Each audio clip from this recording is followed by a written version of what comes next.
అనగనగా ఒక ఊరిలో రామయ్య అనే ఒక సాధారణ రైతు ఉండేవాడు. రోజు అతను తన పొలంలో పనిచేసుకునేవాడు. అతనికి సహాయంగా బుచ్చి అనే గాడిద ఉండేది. బుచ్చి నిత్యం బరువులు మోసి పొలానికి అవసరమయ్యే నీరు తెచ్చేది, విశ్రాంతి లేకుండా పనిచేసేది. ఒకరోజు రామయ్య బుచ్చిని చూస్తూ అడుగుతాడు, బుచ్చి, నీవు చాలా పనిచేస్తున్నావు.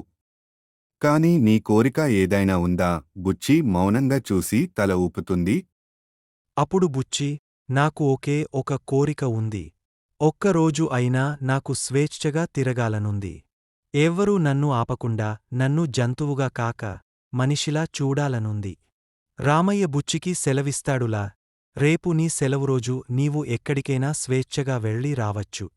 బుచ్చి ఆనందంగా పర్వతాల పైకి ఎక్కుతుంది, పొలాలు, నదులు చుట్టూ తిరుగుతుంది.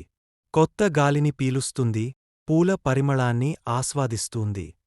చీకటి పడుతుంది. బుచ్చి ఇంటికి వస్తుంది. ఆనందంగా మరిగి రామయ్యని పలకరిస్తుంది.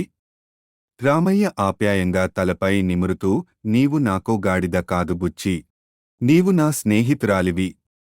ఈ కథలో నీతి: ఒక సాధారణ రైతు మరియు అతని గాడిదతో ఏర్పడిన మానవీయ బంధం ఇది. ఇది స్నేహానికి, గౌరవానికి, స్వేచ్ఛకి ఇచ్చే విలువను తెలియజేస్తుంది.